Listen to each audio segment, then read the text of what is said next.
next question is actually going to make you ladies dig a little deeper into your personal experiences. Nothing over the top. Nothing over the top. In all of the sectors that you're in, and all of us in our professional lives, there has always been one decision that's been a little risky. You were worried about how it's going to turn out, and I want to know about that incident. What was it like taking that risk? Whether it panned out or it did not pan out, but we'd love to hear it, because at the end of the day, in every career, there are ups and downs. There are challenges that you're going to face, and not everything is going to turn out the way we wanted. So I'm really interested in listening to experiences that you had where you took a risk and it worked, or it did not work. Either one of them works, and we will start with that. Yeah, in my previous organization where I worked, it was a de-merge of a company, and it's like a new startup, but you already have almost 2,500 employees there, and we had to do a full startup in the sense since I am a travel manager, we had to set up travel department in that organization, but you already have the employees. So there you have to have TMC, you have to have corporate card, you have to create a policy, all those things. And we had all the stakeholders seated in US, and I'm the only one in India, and another travel manager, she was seated in US. So we both were handling complete globe. And it's a nightmare, It's like you have tight deadlines we had, and we had to complete everything on time. And I had to work middle of the night, almost 16 hours a day I used to work and get things done. And overall, if we wouldn't have done that, it would have affected the employees. If we do it, how are we going to do it? So it was quite a critical situation, but overall, we were able to do it, and we were able to get everything done. So that was very good, which I myself feel proud about it, that we were able to succeed in this implementation. Okay. And I want to come to you, because I'm sure, and everyone has different experiences, even if you share the same sector. So what has it been like for you? Was there such a risk-taking decision? Very, very risky it was. I had about 80 to 90 people in one of the offsites, and we had booked for some activities. And unfortunately, we had paid everything and it was agreed. But that day, we didn't even realize that was something, that was not legitimate. It was like a fraud thing.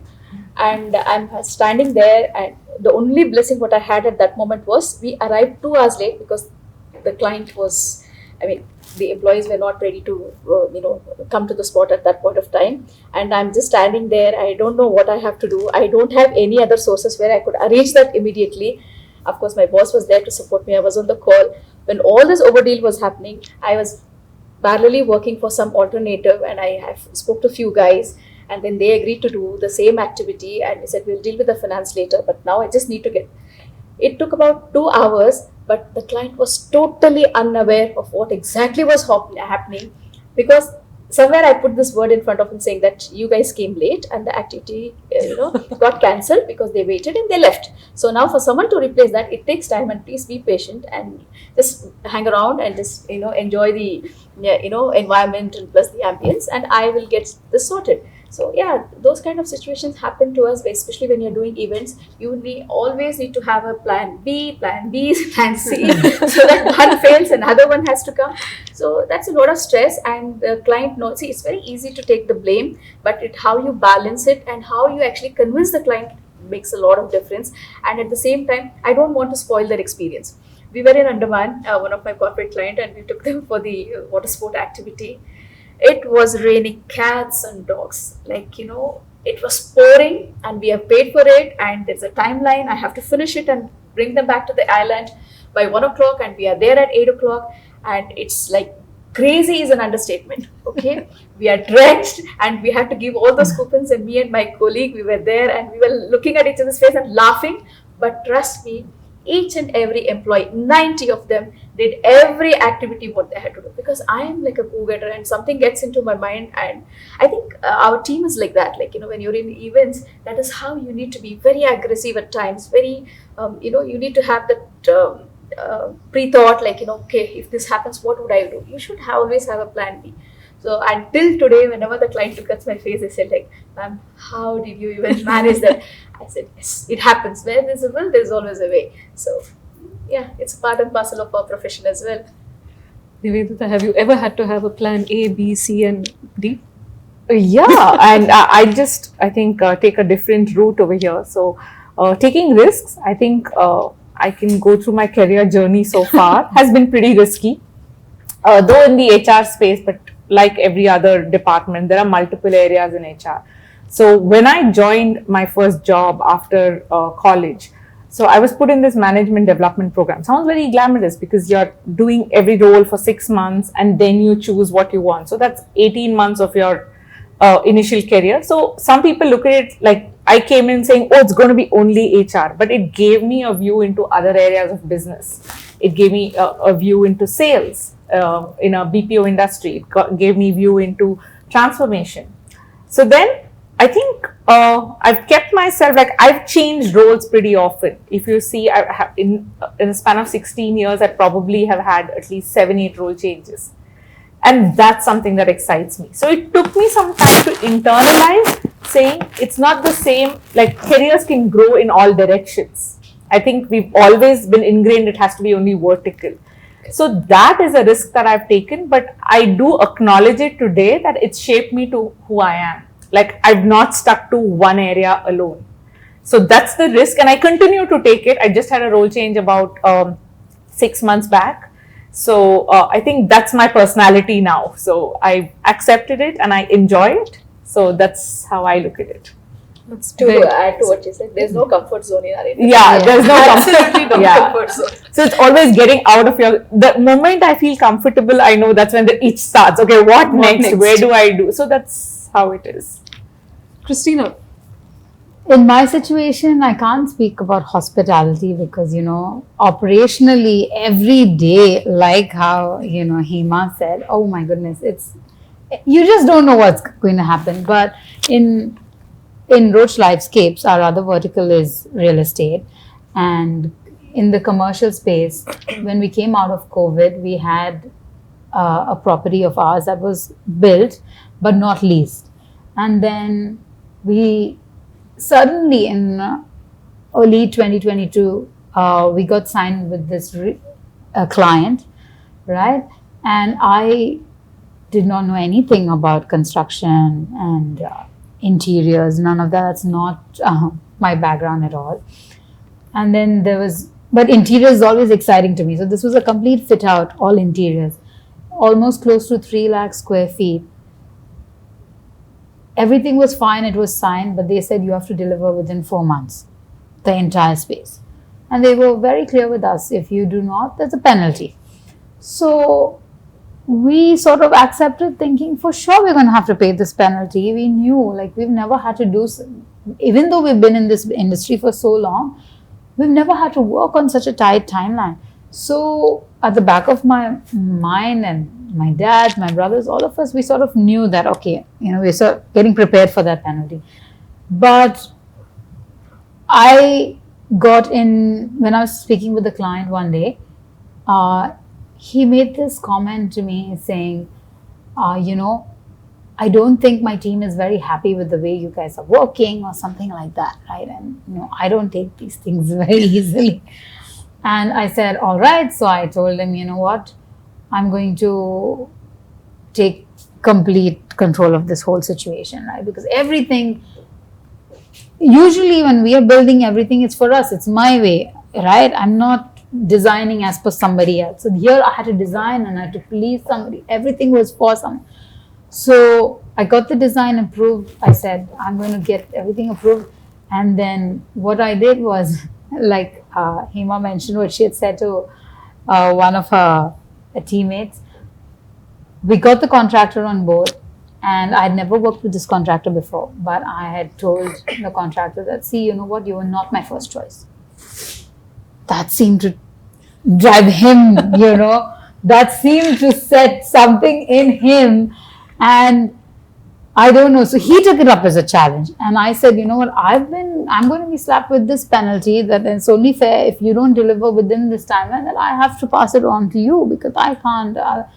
And sure enough, he took it up as a challenge. And every day I was accessible through the night. I was speaking to transport bus drivers, transporting material, everybody.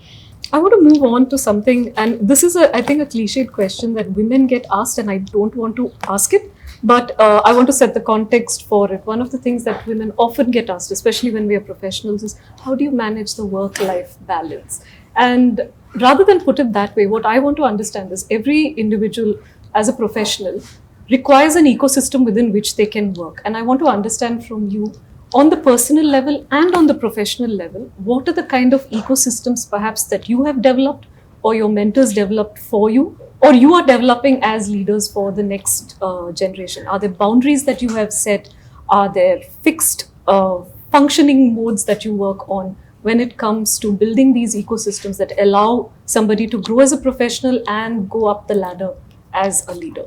So I'm going to start with Nivedita. Yeah.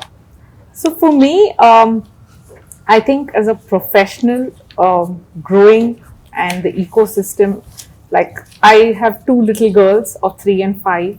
So I think that home environment and how between my husband and I, we manage everything by ourselves. And of course, thanks to daycare, and that's, like I was mentioning, that's a choice we've made, and we live by our choice, and it's something that's working for us. So, and at home also, there's a lot of ease, in the sense there's no role or definition saying it's his job and her job. We don't have that. Right. So I think that's what helps me a lot to actually come into the workplace and perform what I need to perform, and also have those dynamics. So there are days that if I am late, but he figures out the dinner or the lunch, so it's like that. So it's not like a 50-50. There could be 100-0 some days. Yeah. So that's something that's working for me. And of course, have the support of family, parents, everybody. So that's there. And in the workplace, like you said, yes, mentors kind of tell you or guide you through their experiences. So I believe I've learned a lot from my father's experience. He's no more. He used to be an HR trainer. So I think it's like learning from his experiences. So a lot of times you may not have gone through that, but when you hear from others and with the intent you hear it and the intensity they've dealt with it, you kind of pick up and say, okay, what are the things I should pick up and what are the things I should unlearn? So that, and at work, I think building that rapport with people and like giving them, letting them know that this is your flexibility and this is to what extent you can be stretched. Or saying no. It's also important to say no. And I think at least I've grown up or seen around, and it is genuinely very difficult for me to say a no. So I'm learning that. And I think I learned that from my kids, where no comes so easily to them. Don't we know that? Yeah. So I think some of these things, and having that rapport and building, and I'm very grateful for that. I think across all people I've worked with, I have that flexibility, saying, hey, today I need to take it slow because of this. And all of this is taking one day at a time. Really, it's just taking one day at a time. Yes, you have to be prepared, but you need to take one day at a time because you don't know what gets thrown at you when. Absolutely. So that's something, not thinking too much into the future, because that creates a little bit of anxiety because you don't have all the answers. Yeah. Yeah. So just take it as it comes is what and like support from people. Again, it comes back to people. Who are the people who help you at your workplace? Who are the people who help you at home? And all the support staff at home also, definitely they play a big role in making sure you're successful in whatever roles you're taking. Absolutely. Yeah, Leena? I agree with Nivedita. Yeah, we have good support system at home. For me, when I start my day, I plan how I have to be. The next day, whatever I want to do. The previous day, I plan myself. Morning, whatever I have to do, homework or office work. Everything you have to get it done on time. I don't put too much pressure on myself. I make it very easy. Even when That's lovely. yeah. It's really nice. Yeah, even when you want to cook something, I don't do something Elaborate. Yeah. Very simple. That day has to be simple, and I feel that it is easy, and then keep going. I don't take pressure. I don't take tension. What comes, on that day, whatever it comes, I work on it and close it. I don't take it to next day. It is like that. So that's how it is. Yep. Christina? They say it takes a village. Honestly, it really does. That no truer words have been said. And be it staff at home, they help me come here and perform the way, give, they help me.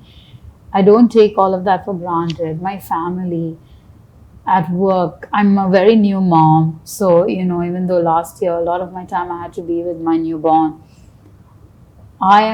we're honestly so blessed, and I'm so grateful that the team, some of the core team that we've had for so many years with us, oh my gosh, I don't even consider them, they're family, right? They are family. They're the people I'd pick up the phone and call.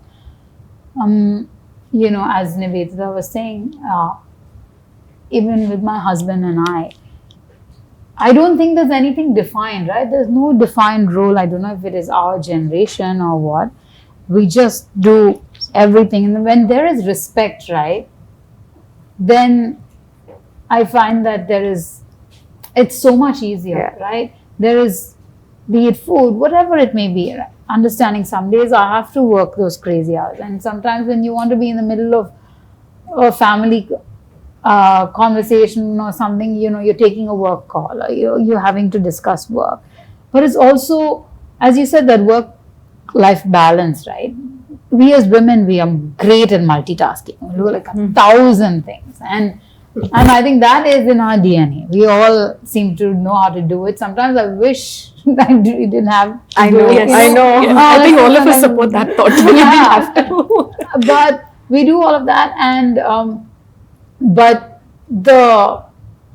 I can't reiterate the fact that I'm honestly really, really, I don't like to say lucky, but I'm very fortunate to have that kind of support both at work, at home, and I wish I could have been like Leena and not be stressed. Leena, That's why I agreed with her. I wish she was like, wow. I really need that. But I stress easily, but my husband is, calm. So that really helps. I can only imagine my daughter, if she had two people very jittery like me, oh my goodness. So I'm very anxious. But when it comes to work, right, I'm just the opposite.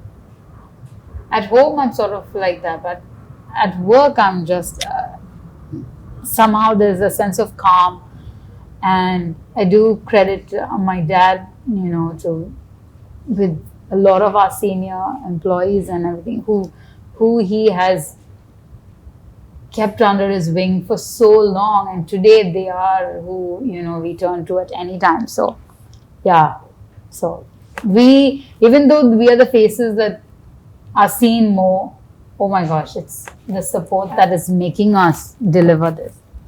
Yeah. Got it.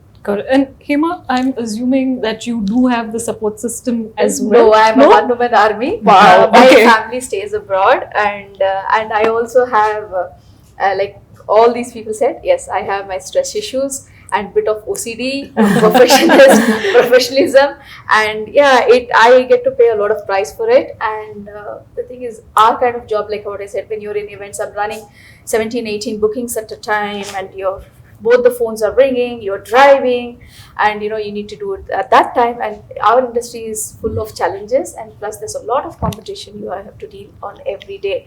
A little, oversight can actually cause a business loss. So we have to be very mindful of that, and balancing personal life and work is not that easy, especially when you have to do all by yourself. So I think as far as now, I think I managed it pretty well. Yeah, I mean, I often hear this, my son telling to me, like, women, calm down, slow down. So yeah, I say yes, I will do, but it never happens because by nature I'm a bit hyper as well, and plus I like to do, and there's nothing goes to the back burner. This has to be done, it has to be done now, because I don't want to keep it for the next day, and that procrastination is not in my DNA. And yeah, I don't want to make mistakes, that is one thing, and second thing is I want everything to be perfect. But in today's world, it's not that easy. It's That is not. our generation. Yes, Yeah. our We want generation. everything To be And perfect. when you have to work with other people, you find it so difficult. You know, sometimes I get into that situation. Instead of me giving this, let me do it myself. And I've been doing that. I have really done that, and you know, and now I feel slowly I have started shifting that focus to delegation. You know, and then yes, I'm blessed with a very good team. So I have, you know, few of my teammates who really understand my work style, and sometimes, as she says, I'm the most sweetest person to the client, but I'm a terror in the back end because because for me it's that, you know, you have to get it done, and I don't like losing stuff. I don't like failures. Yeah, it is a personality. It's not Yeah, that, you know, it is. you want to do it, but you know, everything cannot be a win-win situation. But at the times, yes, I will accept it eventually, but I try for that success. I try for that, you know, perfection. I want everything to go in, and I do get upset, and then maybe for a day, then I just calm myself down. See, one thing what I would say as a woman, like, you know, when you multitask and stuff like that, when you are given the best, even you have to see a setback or a failure, but when you actually look back and think, you don't blame yourself for it, you feel very happy about it because you think that you did whatever you could. Okay, rest was not in your hands. Okay, I'm not That a fortune- thinking is important. Yes, very the important. thinking is important. I said, okay, when I lost a business, like I am fuming, I am so anxious, I'm so upset, but okay, may the best win. I might have been the best, okay, I might have been the best, but maybe something I lacked. From those experiences, I like, okay, what better I could have done. And as few of you mentioned already, every time, every situation is a learning thing for you. You would have learned something, maybe from your junior or from the person you were not expecting it to, but I'm always a learner. I pick things. If I like something about her, I definitely don't mind adapting it. I'll pick it up. Okay. And actually, on that note, I'm moving into almost the last part of my questions for you today. But on the question of learning something from everyone, the great stuff from everyone, there's also a point where you sometimes have to unlearn lessons. In leadership, what has been possibly across your journey and your career, what has been the one thing you've had to unlearn and say, okay, that's not the way to do it, let's do it some other way, or any lesson that you've had to unlearn? Same thing, like, you know, I have just, you know, mentioned that now I've started delegating stuff. Okay. I wanted to be one woman. It's not that I wanted to prove something being in the leadership role. You don't have to prove anything to yourself. You know, for the legacy, what you have carried behind you, the experience, you don't have to prove to anything to anybody, or, you know, the self-satisfaction is more important. And after a certain, stage, you work for that passion, you work for that, fulfillment. You have to feel, yes, you have achieved something, you've been successful. You only work, it's rest everything, materialistic, your paychecks, so everything comes, you know, later. It doesn't really matter. Maybe when you're starting your career, it does matter, but not the stage where we are in our, the last stage of our career. So it really does not matter. And to be honest with you, I have really changed a lot too. Basically, if you see, I have left India when I was very young, and then my exposure was all on the international level. The system of working was very different. In 2015, when I came back, like, there's a lot of challenges. I was finding it so difficult. It was over 2 decades where I stayed abroad, and my entire personality, perception of work style, the system what we work was entirely very different. Every day I used to have tears in my eyes and say, like, what did I do? Is it the right thing I came? Is it the right thing what I did? And where is this going to take me? I was left nowhere because neither my Canadian PR was there, nor I was able to adapt to the Indian way of working. But now I feel so happy every single day.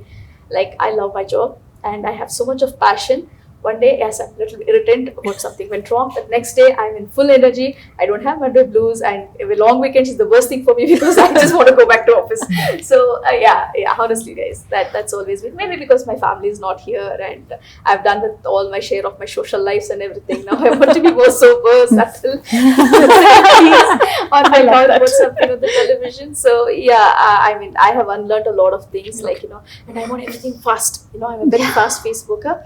Even when I call the hotel, the moment they say, ma'am, please allow me some time. Ma'am, please allow me. No, I want it now. I want it now. Okay, then I said, it's a lot of pressure for others. So I'm learning to slow down, cool a bit. Pace. Yes. To pace. Right, love. Christina. I'm so happy I got to meet all of you and have this conversation. I feel like I'm not the only one that wants everything like yesterday. So one thing that I'm still learning, unlearning. Well, I always have this expectation, like the same expectation out of everyone. Just because you have that drive and that passion, it doesn't mean that everybody comes to the table with the same, background, knowledge, etc. So for me, what I've had to unlearn and sort of learn over these last few years is to understand where they're coming from and help them grow in what they can. And everybody has to have separate expectation out of everyone individually, rather than just expecting everything out of everyone, right? So now I find that it's a lot better, and you can see them shine through and help them just knowing their limitations as well. So initially I was always like so impatient. I wanted everything. Why can't they? Why can't I? But I can. It was always, having this argument with my dad and everyone. But now I think that's something I sort of had to unlearn and be a little more patient. Okay. Still a work in progress. All of us are. So for me, I think I'd like to, or I'm still trying to unlearn is a little bit of reducing my overthinking. Mm-hmm. So that's something I'm trying hard. So, and also unlearning that, there are answers to everything and everything is black and white. So that's something that I'm unlearning. Like for me, it's always this way or this way. There is no Middle path. gray. But I'm also appreciating that gray is fine. Yeah. So that's something now I'm getting to. So, but again, it's a personality or how you grew up, all of those things where black and white was so, like if something is wrong, I have to call it out. I have to call it out, which is not okay, which is not good all the time. And it's not necessary all the time, but I need to. And I just like, so this is where my husband comes in, it's okay, you don't have to. But then he also says that's your personality, so just take it as part of your personality. And if you have to call it out and leave it at that. So a lot of those things, and I'm so glad that I think we need to take a class from you on being calm and patient. But I feel some bit of personality this side is, there's a lot of commonality here. See, in the leadership roles, right, you tend to play two roles, okay? One is your professional role, one is your personal side. In my experience, I can say it very well. As a person, I'm not who I am actually in my professional state. I'm a very helping, very nice, very kind person. But sometimes when you're sitting on that chair and you're managing something, you're taken up that leadership roles, you change to be a person that you are not, and you don't want to be that. Honestly, if you ask me, do you want to be that person in that what you project yourself as a leader? No, that's definitely we are not not the used to taking that. Exactly. We cannot do it. Yes. That's not our It's a DNA. very challenging Yeah, position. we want to prove that we are able to do it. So that's the difference. What we have right now. But I think what Hema said, to add to that, that's such an important point. I found that I was the same person at work as well. I was being the same person. I didn't know how to switch. I didn't know. Yes, I'm suddenly, yes, because it's, started by my dad and everything. Automatically, I'm the boss's daughter, right? The boss. But then suddenly I still am that emotional person. I still didn't know how to, sort of make that differentiation. So now I find that that's something that I'm really learning, that, and everything, like how Nivedita said, is so black and white. And I don't know what is gray. People don't understand that. They think like, what happened to her? She just gave she just threw a big tantrum for just making a small mistake, and now I'm seeing the different side of us. But I think that is what a leadership role gives you end of the day. Not for everybody maybe, but to some extent. But what I'm finding very interesting when listening to all of you is the fact that you're actually open to unlearning as well, which is a very, very difficult thing to do at any point, and that you're willing to actually look for the grey and accept that there is a grey, and there can be a version 1 and then a version 1.1 as well. And that's something that's very important as leaders and as a lesson that we need to take forward as well. So now on that note, I want to ask each one of you, if you had to give one short message out for Women's Day to young women out there who are possibly just starting their careers, who possibly may not have the support system, the great mentors, the, the ecosystem they need to thrive the way we'd like everyone to thrive, what would be that one message that you'd like from them? And I want to start with you. They have to be confident with what they are into, and then boldly take a step and move forward. And you will learn. It's a big ocean where you can put yourself there, and then you can swim and come out. Right. Yeah. Absolutely. So That's what a lovely analogy. That it's a huge ocean and there's space for everybody Yes. to grow. Yes. So Yes. lovely. I'd like to say there's space for everyone. So don't get bogged down by the pressure. There is space. It's just that each person's journey, each person's speed may be different, but there's space for everyone. So, and nature has its way of figuring things out. So that's what I'd like to say. Okay. Okay. As much as people like to say, oh, don't be afraid, right? Honestly, I don't think there is such a thing of being fearless, right? So everyone there is a certain amount of fear, and that's with everybody, maybe to a different degree, it may be, we don't know, but those fears are real, and those are there with every one of us. And so I'm not saying ignore them, but accept them. Accept those fears. Don't try to, put them aside. Accept those fears, and then try to take that next step and go ahead and try to make those first step. There's never that perfect time. There's never that, if you keep waiting, then, there's no such thing. But I don't know if there is such a thing as being fearless, because God knows all of us are. Yeah, absolutely. Be yourself, follow your instinct. And that's as succinct as you can get.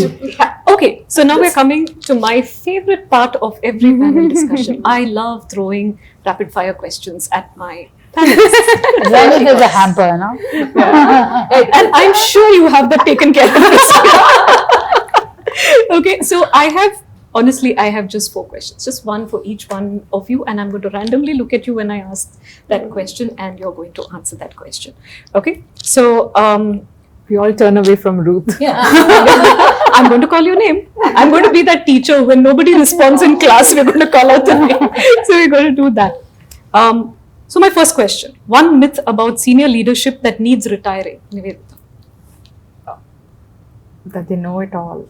Everybody's figuring out. Absolutely perfect. One piece of advice for women stepping into executive roles. Confidence. Be confident. Absolutely.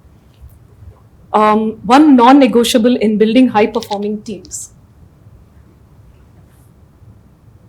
I would say dedication. Absolutely. Dedication. And Christina, one leadership habit you will never compromise on. Oh, that's a tough one. I will. So many things. I wish I could. What's the first thing that pops into your mind? Trust. Trust. Absolutely. Absolutely. And I totally love that. And with that, ladies, we come to the end of our panel discussion. What I really want to take away from this is all of you have been very candid with what you have spoken today. Yes, there are fears when you enter the industry. Yes, you have to embrace that. You learn things, you unlearn things. You will take risks. Some of them will pay, some of them will not pay. And you have to face the consequences of those. But the most important thing that I'm at least taking away from this is that passion, dedication, trust, all of these are very, very important factors. And if you look at the large scale of things around us, especially when it comes to women professionals, most of us are tagged as a woman entrepreneur or a woman HR professional or a woman in travel. And I am hoping that with conversations like this, we one day finally come down to we are an HR person, a travel person, an events person, Absolutely. and retire the very term that it's a woman who's Yes. achieved it. And being a woman is no longer an additional challenge that we have to Yes. take over, right? Yeah. Absolutely. So on that note, happy Women's Day. It was a pleasure having all of you at this panel. I have learned so many things from you, and yes, have a lovely day ahead. Thank you. Thank Happy you. Women's Day, and thank you, Thank you. everyone. It's lovely connecting. Yes.